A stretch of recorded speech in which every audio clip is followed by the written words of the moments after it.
Welcome back to our channel, where today we're diving into the fascinating world of valuable state quarters that might be hiding in plain sight.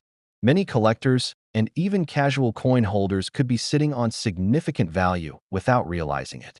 While the 50 state quarters program ran from 1999 to 2008 and produced billions of coins, certain varieties and errors have created some genuinely valuable rarities. Today, we're examining three specific state quarters that deserve your attention: the 1999 Georgia, the 2006 North Dakota, and the 2005 West Virginia. These aren't just pocket change. Some examples have sold for thousands of dollars at auction. Let's start our journey with the first state quarter that could be worth far more than you'd expect. The 1999 Georgia state quarter holds a special place in numismatic history as one of the first 5 coins released in the groundbreaking 50 state quarters program. This program, authorized by the United States Commemorative Coin Act of 1996, aimed to honor each state with a unique quarter design.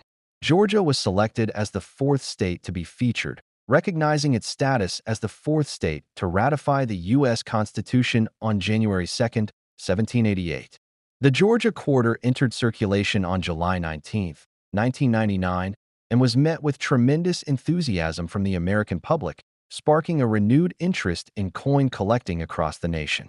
The design features an outline of the state, a peach symbolizing Georgia's nickname as the Peach State, a live oak sprig representing the state tree, and a banner bearing the state motto Wisdom, Justice, Moderation.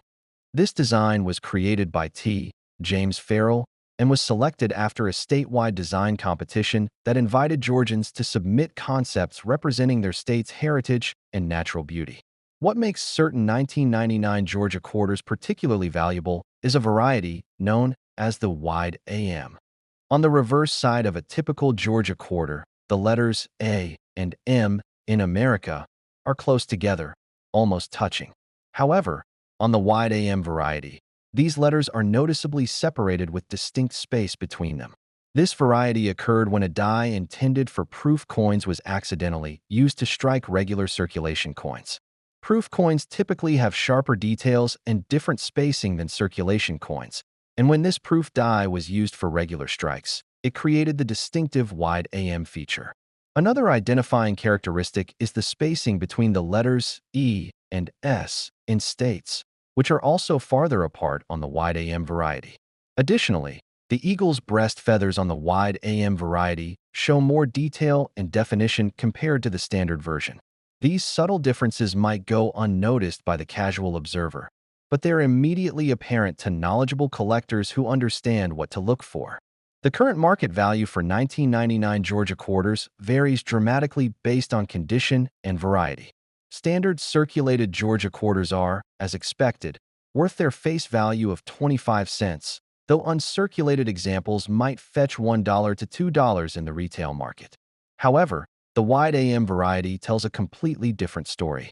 In circulated condition, a wide AM Georgia quarter can command between $50 and $150, depending on the specific grade.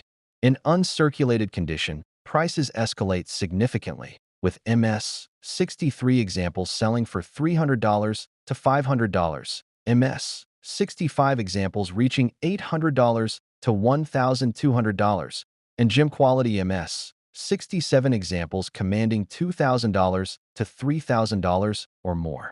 The auction record for a 1999 Georgia wide AM quarter was set in 2019 when a PCGS graded MS 67 example sold for an impressive $4,230.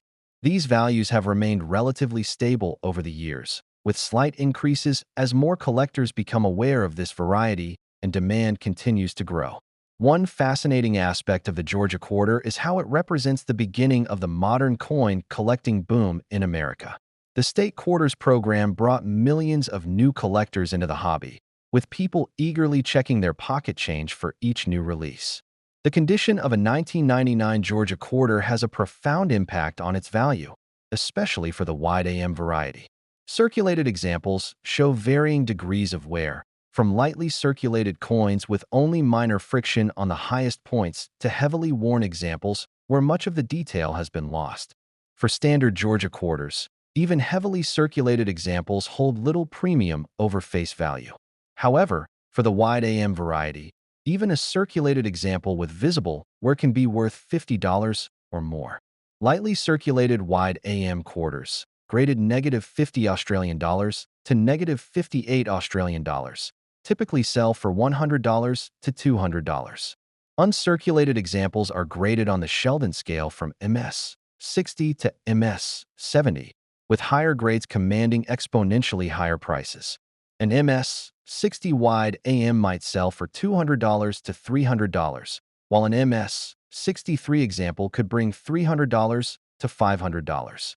As the grade increases to MS 65, prices typically jump to $800 to $1,200, and gym examples graded MS 67 can reach $2,000 to $3,000. The difference between an MS 65 and an MS 67 might seem minimal to the untrained eye, but to serious collectors, that slight improvement in condition represents a significant increase in value. When examining your Georgia quarters, use proper lighting and magnification to check for the wide AM variety and assess the coin's overall condition. You might be holding a small fortune without realizing it. Now, let's shift our focus to a coin that emerged later in the state quarters program but packs just as much potential punch: the 2006 North Dakota State Quarter. Released on August 28, 2006, it was the 39th coin in the series, honoring North Dakota's admission to the Union on November 2, 1889. The design, chosen through a statewide process, features a pair of grazing American bison in the foreground, with a breathtaking view of the rugged buttes and canyons of Badlands National Park dominating the background.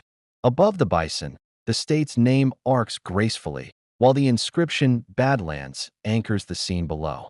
This design, created by artist Richard Masters and sculpted by Charles Vickers, perfectly captures the rugged spirit and iconic wildlife of the Peace Garden State. While millions were minted, a specific, subtle error on some examples has turned this common commemorative into a highly sought-after treasure.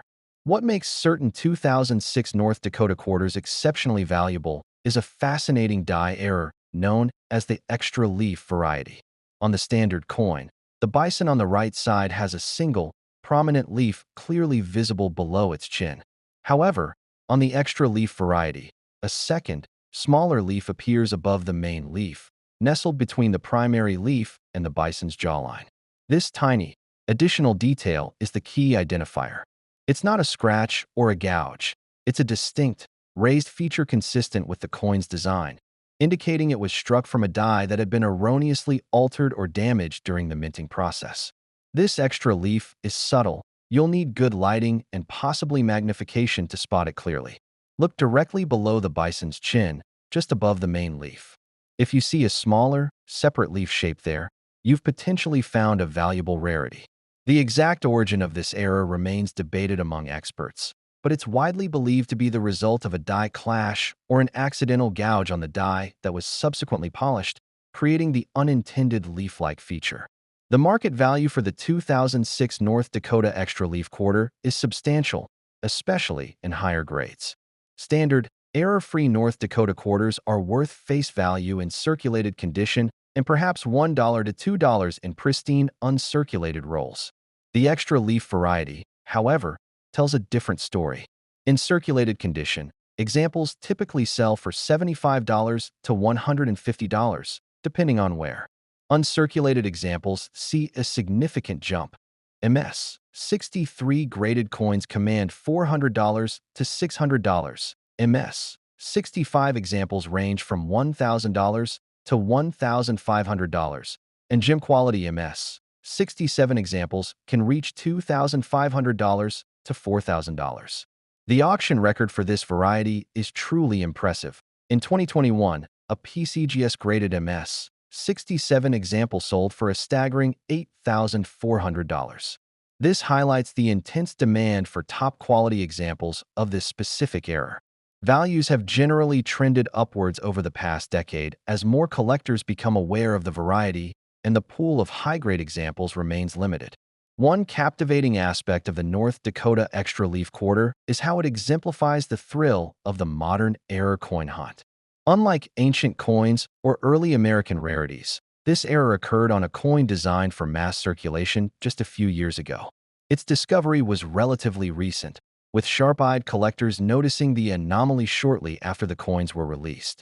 This created a genuine gold rush mentality among collectors who scrambled to search through bank rolls and pocket change, hoping to find one. The story behind its discovery is a testament to the diligence and passion of the numismatic community. Furthermore, the North Dakota quarter represents the later stages of the state quarters program, where public enthusiasm was still high but perhaps less frenetic than the initial years. This specific error injected fresh excitement into the series, proving that valuable discoveries could still be made even in the modern era of high-volume coin production. It serves as a powerful reminder that valuable rarities aren't always centuries old.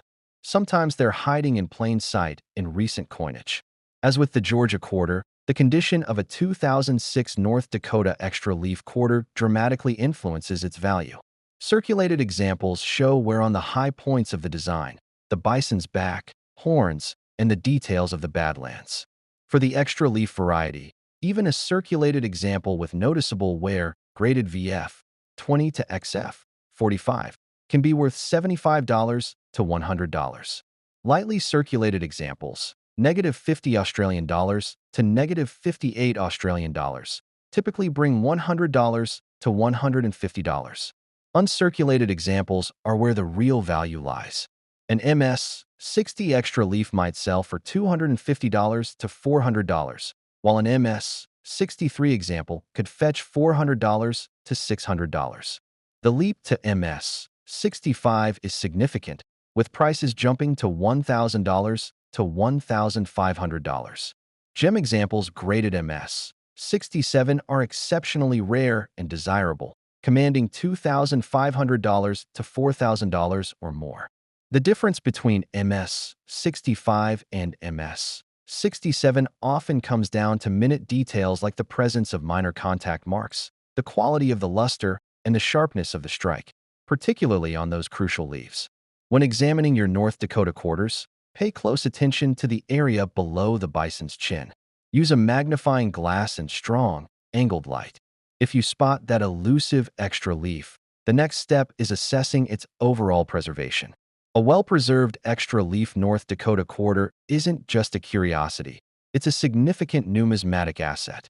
Now, let's turn our attention to the final coin in our trio of potentially valuable state quarters, the 2005 West Virginia. Released on October 14, 2005, it was the 35th coin in the series, commemorating West Virginia's admission to the Union on June 20, 1863. The design, selected through a process involving the state's governor and citizens, is a stunning depiction of the New River Gorge Bridge, an engineering marvel and iconic symbol of the state. Spanning the gorge dramatically, the bridge is the centerpiece. Below it, nestled within the rugged landscape, is a distinctive rock formation known as the Seneca Rocks. Above the bridge, the state name arcs proudly. This design, created by sculptor-engraver John Mercani based on a concept by artist Donna Weaver, beautifully captures the mountain state's dramatic topography and human achievement. While billions were struck, a specific, subtle die error on some examples has transformed this common commemorative into a numismatic prize worth hunting for. What makes certain 2005 West Virginia quarters particularly valuable is a die clash error resulting in the low leaf variety. On the standard coin, the design elements are clean and distinct. However, on the low leaf variety, a small, raised, leaf-like shape appears below the prominent Seneca Rocks formation, near the base of the cliff. This isn't part of the intended design. It's an artifact created when the obverse, front, die clashed with the reverse, back, die during the minting process. When dies clash without a planchet between them, they can transfer faint impressions of the opposing design.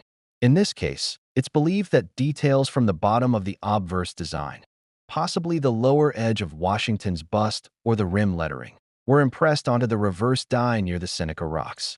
When this damaged die was then used to strike coins, it produced this unintended, leaf-like feature. Identifying it requires careful examination. Look directly below the main rock formation, near the bottom edge of the design. The low leaf is a distinct, raised element, not a scratch or a gouge. It's smaller and less obvious than the North Dakota extra leaf, often requiring magnification and good lighting to confirm. Its position below the rock, not associated with any intended foliage, is the key giveaway. The market value for the 2005 West Virginia low-leaf quarter is significant, though generally slightly lower than its North Dakota counterpart. Standard West Virginia quarters without the error are worth face value in circulation and maybe $1 or $2 in mint sets. The low-leaf variety, however, commands substantial premiums. In circulated condition, examples typically sell for $40 to $100, depending on the amount of wear and how clearly the leaf is visible. Uncirculated examples see a strong increase. MS 63 graded coins generally bring $200 to $400. MS 65 examples range from $600 to $1,000, and top-tier MS 67 examples can reach $1,500 to $2,500. The auction record for this variety stands at $3,820, achieved in 2020 for a PCGS-graded MS 67 specimen. While not reaching the dizzying heights of the North Dakota record, it underscores the serious demand for high-grade examples of this specific error. Values have remained relatively stable, with steady appreciation as the variety becomes more established in collector reference guides and awareness grows. The condition of a 2005 West Virginia low-leaf quarter is paramount to its value, primarily because the clarity of the error itself is directly impacted by wear. Circulated examples show friction on the highest points, the bridge cables, the top of the rocks, and Washington's portrait on the obverse. For the low-leaf variety, a heavily circulated coin, VF 20 or lower, might show significant wear, potentially making the delicate leaf feature faint or difficult to distinguish. These might still bring $40 to $75. Lightly circulated examples, -$50 to -$58, where the high points show minimal wear and the leaf remains relatively clear, typically sell for $75 to $100. Uncirculated examples are where the value truly shines. An MS 60 low leaf might command $150 to $250, while an MS 63 example could fetch $200 to $400. The jump to MS 65 is notable, with prices generally ranging from $600 to $1,000. Gem examples graded MS 67 are scarce and highly desirable, often selling for $1,500 to $2,500 or more. The difference between an MS 65 and an MS 67 often hinges on minute factors like the presence of minor contact marks, the strength and originality of the luster, and crucially, the sharpness and definition of the low leaf itself. A well-struck, mark-free MS 67 with a bold, distinct low leaf represents the pinnacle for this variety. When examining your West Virginia quarters, focus intently on the area below the Seneca rocks. Use magnification and strong, angled light. If you spot that subtle, raised leaf shape where it shouldn't be, carefully assess the coin's overall preservation. A well-preserved low-leaf West Virginia quarter is a tangible piece of minting history and a valuable addition to any collection. So there you have it, 3 state quarters, released years apart, each transformed from common pocket change into significant numismatic assets by subtle errors or varieties. The 1999 Georgia White AM, born from a proof die mix-up, the 2006 North Dakota Extra Leaf, a fascinating die anomaly, and the 2005 West Virginia Low Leaf, a classic clash error. These coins demonstrate that incredible value can hide in the most unexpected places, even within a series produced by the billions. They remind us that the thrill of the hunt, the joy of discovery, and the potential for significant reward are very much alive in coin collecting, whether you're searching through bankrolls or carefully examining an old collection. Keep your eyes open, check your change, and you might just uncover a small fortune hiding in plain sight. Thanks for joining us on this journey through valuable state quarters. Happy collecting!